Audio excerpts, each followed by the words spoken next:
वाह, क्या आईपीओ है। वाह क्या आईपीओ है। जी हाँ, खास पेशकश हमारी जिस पर कि तमाम दर्शकों की नज़रें रहती हैं और बड़ी संख्या में दर्शकों का प्रेम जो है हमें मिल रहा है और हम सभी का धन्यवाद करते हैं, तहे दिल से शुक्रिया करते हैं कि आप इसी तरीके से कार्यक्रम को एंजॉय कीजिए। हम भी अपनी तरफ से पूरा प्रयास ये करते हैं कि आपसे कोई भी जानकारी आईपीओ बाज़ार से जुड़ी हुई वो आपकी नज़र से छूटने ना पाए, आपको आसानी से समझ में आए और उसके बाद आप समझ करके जो है अपना निर्णय लें कि उस आईपीओ में पैसे लगाने भी चाहिए या नहीं लगाने चाहिए। तो आज की शुरुआत करते हैं। आज का दिन इसलिए महत्वपूर्ण है क्योंकि आज 2 आईपीओ ऐसे हैं जो कि बंद हो रहे हैं। इसके अलावा अगले हफ्ते जो है मंडे से फिर आईपीओ बाज़ार का मेला लग रहा है। कई सारे आईपीओ अगले हफ्ते खुलने वाले हैं। तो इन तमाम इस कार्यक्रम में जो है अगले 5-10 मिनट के अंदर हम 15 मिनट के अंदर कोशिश ये करेंगे जो आईपीओ खुले हुए हैं जो आज बंद हो रहे हैं उसमें अगर आपने लगाया है तो किस तरह के लिस्टिंग गेन मिल सकते हैं। अभी तक नहीं लगाया है तो 3 आईपीओ में से किस में दांव लगाना चाहिए, क्या अभी इन तीनों को छोड़ करके अगले हफ्ते जो आईपीओ आ रहे हैं उसके लिए इंतजार करना चाहिए। इन तमाम पहलुओं में बातचीत होगी, तो बने रहिए हमारे साथ। और हर बार की तरह हमारे साथ शौर्य जो है हमारे सहयोगी जुड़ चुके हैं तमाम आंकड़ों के साथ। और अरुण केजरीवाल जी आईपीओ बाजार को बहुत नज़दीकी से परखते हैं, जांचते हैं। कल भी हमारे साथ वो मौजूद थे, आज भी हमारे साथ मौजूद हैं और विश्लेषण करते हैं आईपीओ बाजार का। चलिए शौर्य आपके पास आएंगे और अभी बताइए ग्रे मार्केट प्रीमियम जो है जो खासतौर से 3 मेन बोर्ड के जो आईपीओ खुले हुए हैं उनमें क्या स्थिति देखने को मिल रही है। जी देखिए, तीनों में ही ग्रे मार्केट का प्रीमियम काफ़ी अच्छा मिल रहा है। डॉम्स और आइनॉक्स में तो 60% 70% का प्रीमियम मिल रहा है और कल मैंने आपको बताया था क्योंकि दोनों कंपनियों के बिजनेस मॉडल बहुत अच्छे हैं, इस कारण उन्हें अच्छा प्रीमियम मिल रहा है। लेकिन इसके साथ साथ एक और कारण है इस जीएमपी के पीछे। देखिए, जितना बड़ा रोल फंडामेंटल का होता है उतना ही बड़ा रोल होता है मार्केट में इमोशंस का। और इमोशन इस बात पर होता है कि आगे फ्यूचर में फंडामेंटल कैसे होंगे। अगर ब्याज दरें घटेंगी, महंगाई कम होगी तो पूरी दुनिया की अर्थव्यवस्था को अच्छा होगा, सारी कंपनियों के मुनाफे ज़्यादा होंगे, उससे पूरा बाजार ऊपर है। वही सेम बात अप्लाई होती है डोम्स और आइनॉक्स जैसी कंपनियों पर भी। अगर इकोनॉमी अच्छी होगी तो उनके प्रोडक्ट ज़्यादा बिकेंगे और उनको फायदा होगा। तो यानी एक्सटर्नल एनवायरनमेंट अच्छा है कंपनी के लिए, बिजनेस मॉडल भी स्ट्रांग है और इसी वजह से डोम्स को 36 टाइम सब्सक्रिप्शन हो चुका है। जीएमपी चल रहा है इसका 531 रुपीज़ 790 के प्राइस पर, जो 67% का प्रीमियम दे रहा है। और आइनॉक्स में 660 के प्राइस पर 485 रुपीज़ का जीएमपी मिल रहा है, जो लगभग 70% के प्रीमियम पर लिस्ट होता हुआ नजर आ रहा है। और कंपनी आज 5.55 टाइम सब्सक्राइब हो चुकी है। वहीं अगर इंडिया शेल्टर फाइनेंस की बात करें तो इंडिया शेल्टर फाइनेंस भी आज जो है 15 गुना सब्सक्राइब हो चुका है लेटेस्ट आंकड़ों के हिसाब से। और जीएमपी चल रहा है इसका 155 रुपीज़, जो इसे 31% ज़्यादा का प्रीमियम दे रहा है। तो ये यहाँ पर जो है स्थिति देखने को मिल रही है। सर आपकी राय हमरा कि कल भी हम प्रकाशित कर चुके हैं और प्रसारित भी कर चुके हैं, लेकिन जो बहुत सारे दर्शक हमारे नए जुड़ते हैं हर 2 कार्यक्रम में, आपसे जानना चाहेंगे कि अब क्या करना चाहिए यहाँ पर इन आईपीओस को लेकर के, और ख़ासतौर से डोम्स से शुरुआत करना चाहेंगे। विपुल जी, जो अंग्रेजी में एक कहावत है, डॉम्स में subscription is a no brainer. Apply कीजिए, ऊपर वाले का नाम लेकर अप्लाई कीजिए, क्योंकि इसके अंदर में अलॉटमेंट जो है काफी खराब रहेगा। जैसे मैंने कल भी कहा था, रिटेल पोर्शन सिर्फ 10% है, तो रिटेल में अलॉटमेंट का जो रेशो है काफी खराब रहेगा। लेकिन जैसे कहते हैं, बहुत ही शानदार कंपनी है और इसमें अगर शेयर लग जाते हैं तो निवेशक के लिए लॉटरी ही माननी चाहिए। जो दूसरा शेयर है जो आज बंद हो रहा है वो है आपका इंडिया शेल्टर।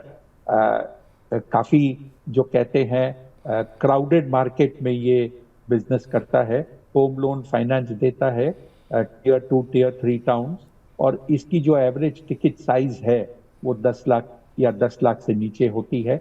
अच्छा बिजनेस है, लेकिन इसमें बैंक्स बोलिए, एनबीएफसी बोलिए, हाउसिंग फाइनेंस कंपनीज बोलिए, काफी तरह के लोग पैसा इसमें आपको हाउसिंग के लिए देते हैं।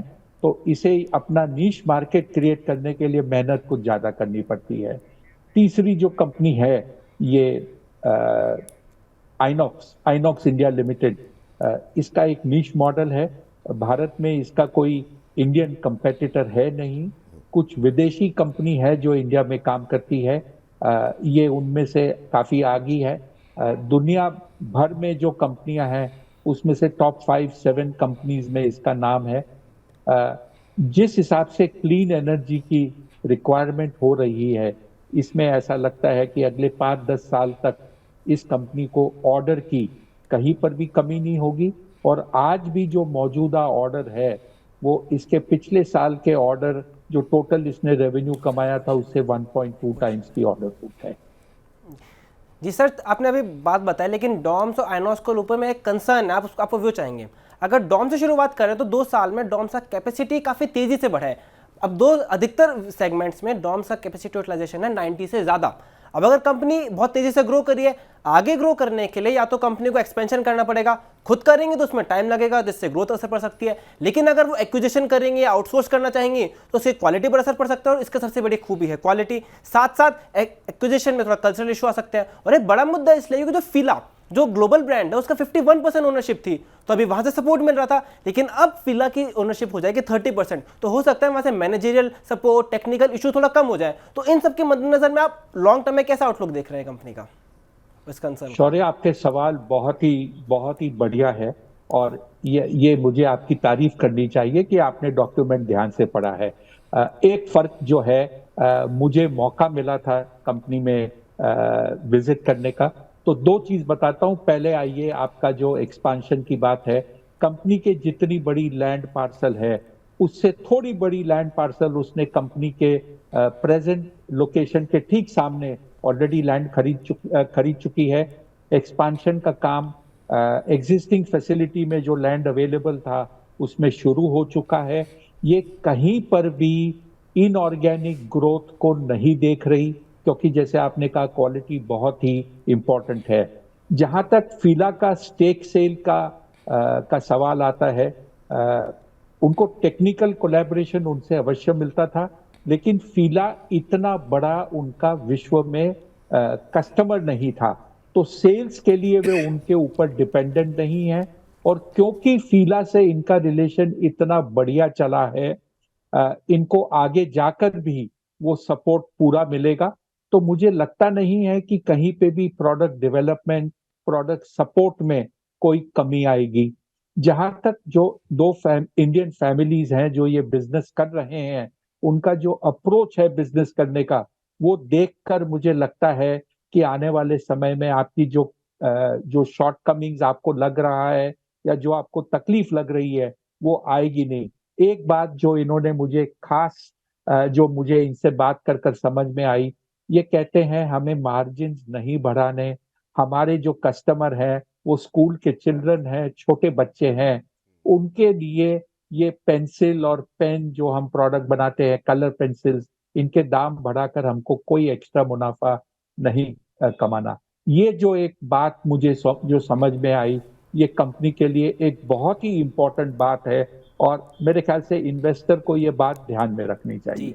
जी सर, चलिए एक क्वेश्चन आइनॉक्स को लेकर ऐसा ही। अभी आइनॉक्स इंडिया में मान लिया बड़ी कंपनी है, लेकिन इनका एक्सपोर्ट आता है 45%, तो यानी ग्लोबली क्या हो रहा है उसका असर पड़ेगा। ग्लोबली इस कंपनी का भी मार्केट शेयर 1% से भी कम है, टॉप 10 में आती है, लेकिन आपकी कंपनी में थोड़ी छोटी है। तो आजकल हम देख रहे हैं जियो पॉलिटिकल टेंशंस हैं, कॉन्फ्लिक्ट के ट्रेड रूट्स में खतरा है, फ्रेगमेंटेशन हो रहा है, सप्लाई चेन रिशफल हो रही है, तो क्या इन सब की वजह से कंपनी को असर पड़ सकता है थोड़ा? देखिए, अगर आप हाइपोथेटिकल सवाल पूछ रहे हो तो फर्क पड़ सकता है। अगर आप रियलिटी में देखिए तो इंडिया भी एक विश्व में एक जाना माना प्लेयर बन रहा है कई नई टेक्नोलॉजी में। अब आ जाइए एलएनजी में। एलएनजी में पंप्स लगते हैं, एलएनजी में डिस्पेंसिंग स्टेशन लगते हैं, एलएनजी के कैरियर्स लगते हैं, जो ट्रक्स हैं उनमें एलएनजी यूज होती है डीजल के बदले, उसमें टैंक लगती है। ये सब जो प्रोडक्ट्स है ये कंपनी बनाती है, लोकल बेचती है, एक्सपोर्ट करती है। अगर आपको क्वांटिटी खरीदना है तो ये जो टेक्नोलॉजी, ये जो प्रोडक्ट है, इसके अंदर में बहुत ज्यादा कंप्लायंस होती है, रूल्स रेगुलेशंस होती है, इंस्पेक्शन होती है। कहीं पर भी किसी भी किसी भी कंपनी के पास इतनी कैपेसिटी नहीं है कि उसे माल एक साथ मिल जाए, उसे ऑर्डर डिस्ट्रीब्यूट करना पड़ता है। यहाँ पर आइनॉक्स की एक जीत होती है, उसके पास में इंडिया में 3 जगह यूनिट है, और लॉजिस्टिकली पोर्ट के पास जो फैसिलिटी है उसके अंदर में शिपिंग इजी हो जाती है इंटरनेशनली।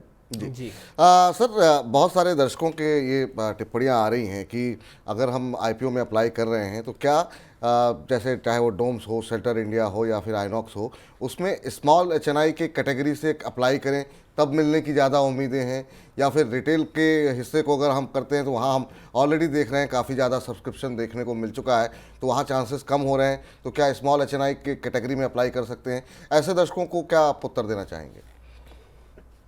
विपुल जी, मैं 2 मिनट में ये आपको पूरा एक्सप्लेन कर देता हूँ। बिल्कुल। 3 कैटेगरी है रिटेल इन्वेस्टर के लिए। एक है रिटेल, जिसमें की लिमिट है अप टू 2 लाख। इसके अंदर में आप 15,000 से लेके 2 लाख से कम तक की एप्लीकेशन कर सकते हो। ओवर सब्सक्रिप्शन होने पर जो भी निवेशक को शेयर लॉटरी से मिलेगा उसे 1 लॉट या 15,000 की कीमत का ही अलॉटमेंट होगा। दूसरी कैटेगरी है स्मॉल एचएनआई, जो 2 लाख और 2 लाख से ऊपर की कैटेगरी होती है। ओवर सब्सक्रिप्शन में वही लॉटरी सिस्टम में सभी सक्सेसफुल एप्लीकेंट्स को 2 लाख के शेयर मिलते हैं। और तीसरी और आखिरी कैटेगरी होती है बिग एचएनआई, जहां पर 10 लाख और 10 लाख से ऊपर की होती है। अगर यहां पर इश्यू सब्सक्राइब हो जाती है तो हर सक्सेसफुल एप्लीकेंट को 2 लाख रुपए के शेयर मिलते हैं। यानी कि जब तक 5 टाइम बिग एचएनआई सब्सक्राइब होती है तो सबको शेयर मिलते हैं, उसके बाद होती है तो लॉटरी से शेयर मिलते हैं। अब आप डिसाइड कर लीजिए, आंकड़े आपके सामने हैं, आपको कहां आपका चांस बढ़िया लगता है। एक चीज और ध्यान में रखिए कि आजकल अलॉटमेंट और लिस्टिंग तीसरे दिन होने लगा है, तो आज आपका पैसा लगता भी है लास्ट डे पे, तो बुधवार को वो शेयर की लिस्टिंग हो जाएगी। सर, एक लोगों का एक सवाल ये भी आया है कि क्या सर एचएनआई कैटेगरी में से अप्लाई करने पर क्या कोई ऐसी बाधा रहती है कि आप लिस्टिंग पे नहीं निकल सकते हैं, या फिर क्या कोई होल्डिंग पीरियड तय होता है? इसको लेकर के भी कुछ एक सवाल आए हैं, तो मैं चाहूँगा उसका भी उत्तर अगर आप दे सके तो। विपुल जी, कोई होल्डिंग पीरियड नहीं है। आप ये तीनों कैटेगरी में, retail, small HNI, big HNI, किसी में भी अप्लाई कीजिए। अगर आपको शेयर लगते हैं, आप पहले दिन 9:45 पे शेयर बेच सकते हैं। चलिए, तो ये तमाम जो डाउट्स थे हमारे दर्शकों के जो कि लाइव पूछ रहे थे, मुझे लगता है काफ़ी हद तक क्लैरिटी मिल गई होगी। तो सर, जिनके पास पैसे हैं क्या वो तीनों में अप्लाई कर सकते हैं? बिल्कुल अप्लाई कीजिए, और जो सोमवार से इशू खुल रहे हैं उनमें आप बुधवार को भी अप्लाई कर सकेंगे वापस। तो आपको बता दें कि फिलहाल जो कल हमने विश्लेषण किया था अरुण जी के साथ काफ़ी डिटेल में, उसमें जो बातचीत निकल करके आई थी वो ये थी कि उनको सबसे ज़्यादा जो पसंद आ रहा है शेयर, वो डोम्स नंबर 1 पे है, आइनॉक्स सेकंड नंबर पे है, और इंडिया शेल्टर जो है वो तीसरे नंबर पे रखा गया है। तो इस कैटेगरी के लिहाज से आप अपने निवेश की रणनीति बना लीजिए। अगर आप तीनों में पैसे लगाना चाहते हैं, तीनों में लगा सकते हैं। हाँ, इंडिया शेल्टर के बारे में ये जरूर कहा गया था अरुण जी की तरफ से कि वो आप लिस्टिंग गेन लेकर के आप वहाँ पर निकल जाइए, लंबी अवधि का नजरिया मत रखिए। लेकिन बाकी दोनों में जो है आप लिस्टिंग के दिन मत निकलिए। अगर आप होल्ड कर सकते हैं, लंबे समय तक रखते हैं, खासतौर से आइनॉक्स को लेकर कहा गया था, तो आपके जो है अच्छी वेल्थ क्रिएशन वहाँ पर होती हुई दिखाई देगी। तो ये तो वो आईपीओज हैं जो 2 आज बंद हो रहे हैं, एक सोमवार को बंद होगा, लेकिन बहुत सारे आईपीओज जो है सोमवार को आने वाले हैं। सॉरी, समय तो समाप्त हो गया, बस आप नाम बता दीजिए ताकि टिप्पणी ले लें। कौन कौन से आईपीओ जी, अगले हफ्ते 6 आईपीओज आ रहे हैं। पहला है हैप्पी फोर्जिंग, जिसका साइज है 1000 करोड़ का। फिर है मुथूट माइक्रो फाइनेंस, जिसका है 960 करोड़ का। फिर है क्रीडो बैंड, जो 550 करोड़ का है। Suraj estate 400 crore. Azad engineering 740 crore. RBZ jewellers 100 crore and Motisons jewellers जो है वो 151 करोड़ का है। तो आईपीओ का मेला लगा हुआ है, ये देख लीजिए आपकी स्क्रीन पर किस तरीके से अगले हफ्ते भी लाइन लगी हुई है। तो अपने पैसों को सुरक्षित रखिए, फंडामेंटल को समझिए, और जहां पर आपको लगता है कि नहीं यहाँ पे कन्विक्शन बन रहा है, आप निश्चित रूप से जो है यहाँ पर पैसे क्योंकि अच्छे बन रहे हैं इस समय आईपीओ में। सर, आप बहुत सारे रोड शोज़ जो है देखते रहते हैं और आप सब में जाते हैं, मैनेजमेंट से मिलते हैं। अगले हफ्ते जो आईपीओज खुल रहे हैं उनमें कहाँ कहाँ पर आपकी नज़रें रहेंगी खास तौर से? देखिए, जो कुछ कंपनियां मुझे अगले हफ्ते में इंटरेस्टिंग लग रही है, एक है आपकी हैप्पी फोर्जिंग, दूसरी है क्रेडो। क्रेडो ब्रांड्स जो कंपनी है, इसका एक ब्रांड है जिससे ये मेंस गारमेंट बेचता है, जिसका नाम है मुफ्ती। वो एक कंपनी इंटरेस्टिंग लग रही है। इसके अलावा जो बिजनेस मॉडल के हिसाब से देखें तो सूरज डेवलपर्स जो रियल एस्टेट की कंपनी है, रीडेवलपमेंट का काम करती है, और रीडेवलपमेंट भी भी वो बम्बई में एक सीमित दायरे में काम करती है, बांद्रा से लेकर दादर तक। तो एक बहुत ही लिमिटेड एरिया में काम करती है। तो ये सब कंपनियों में नजर रखनी चाहिए। ग्रे मार्केट प्रीमियम, जैसे शौर्य ने भी कुछ समय पहले बताया था, काफी अहम रखता है और रिटेल इन्वेस्टर के लिए एक मार्गदर्शक भी बन जाता है कि उसके पास में एक एग्जिट रूट है। एक लोगों को एक आलोचना कर सकते हैं आप कि इसमें पैसा बनेगा या नहीं बनेगा। जी, तो चलिए, तो ये हफ्ता ही नहीं, अगला हफ्ता भी काफ़ी हैपनिंग होने वाला है। जी हाँ, आईपीओ बाजार पे अगर नज़र रखनी है तो मनी 9 पे अपनी नज़रें आप टिका करके रखिए, क्योंकि इससे सटीक विश्लेषण आपको कहीं नहीं मिलेगा। अरुण जी बहुत नज़दीक से जो है पूरे आईपीओ बाजार को और जो है पूरा एकदम लेंस लेकर के एक एक खामियों को खोजते हैं और फिर उसको परखते हैं और उसके बाद अपनी जो है राय देते हैं। और हमने आपको दिखा दी, ब्रोकर्स भी कह रहे हैं यही कि यही पर जो तमाम एक्सपर्ट हमारे साथ पूरे हफ्ते जुड़े, सबका ये मानना है कि तीनों आईपीओ में फिलहाल लिस्टिंग गेन आपको मिलता हुआ दिखाई देगा। तो अगर आप तीनों में अप्लाई कर सकते हैं, तीनों में अप्लाई करें। अगर आपके पास चॉइसेस हैं और लिमिटेड पैसे हैं तो सबसे पहली प्राथमिकता डोम्स और आइनॉक्स पे नज़र लगा करके रखिए, वहाँ पर अच्छे पैसे जो है आपको बनते हुए दिखाई देंगे। अगर आपको छोड़ना है तो आप छोड़ सकते हैं इंडिया शेल्टर को, लेकिन पैसे हैं तो बिल्कुल आप तीनों पे लगा सकते हैं। तो फिलहाल आज के खास सेगमेंट वाह क्या आईपीओ है में फिलहाल इतना ही, लेकिन रोज़ 1 बजे हमारे साथ जुड़ जाइए आप और हमारे कार्यक्रम का हिस्सा बनिए, अपने सवाल पूछिए और 1:45 बजे तो वाह क्या आईपीओ है आएगा ही।